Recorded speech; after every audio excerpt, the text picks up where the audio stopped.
Kilimo cha leo si cha jembe la mkono pekee, bali ni kilimo cha teknolojia, thamani na biashara.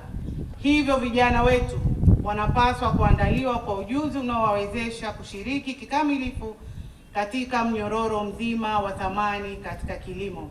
Uzinduzi wa mradi huu ni hatua muhimu katika kuwawezesha vijana wa Kitanzania kuongeza maarifa na stadi, hususan katika sekta ya kilimo ambayo ni mhimili wa uchumi wa nchi yetu.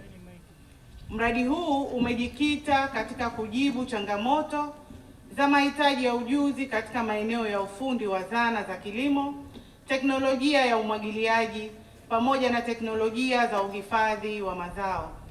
Matumizi sahihi ya teknolojia hizi yataongeza tija katika uzalishaji na kupunguza upotevu wa mazao baada ya mavuno.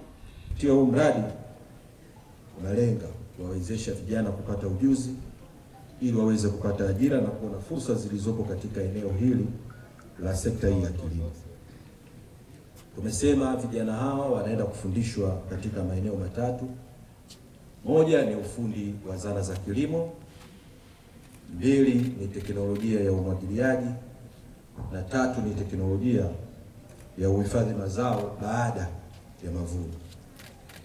Vijana ambao wanaenda kupata mafunzo haya na kupata fursa hii tutawawezesha pia mwisho wa siku kuja kuwa na ujasiriamali, lakini pia kutekeleza shughuli katika maeneo ya vijiji, maeneo ya miji ambao wanafanya kilimo, na kutakuwa na wataalamu ambao wa kutosha katika hilo eneo. Kilimo tunachofanya nyumbani ni kilimo cha jembe la mkono. Ndiyo tunapata mazao, lakini kwa kiwango cha chini sana. Sasa kutokana na ujuzi niliopata hapa wa ufundi wa zana za kilimo na mitambo, mimi kama mmoja wa mdau au mnufaika wa huu mradi, naahidi kwamba nikienda nyumbani na mimi nitatoa elimu na ushauri kwa ajili ya mabadiliko ya kutumia zana za kisasa za kilimo kwa ajili ya kupata kipato kikubwa zaidi tofauti na kile kipato cha mwanzo, kwa sababu tangia nasoma chekechea mpaka nafika chuo kikuu mpaka leo hii mimi kilimo ndo kimenikuza, lakini pia kilimo ndo kilikuwa kinanisaidia kwa upande wangu.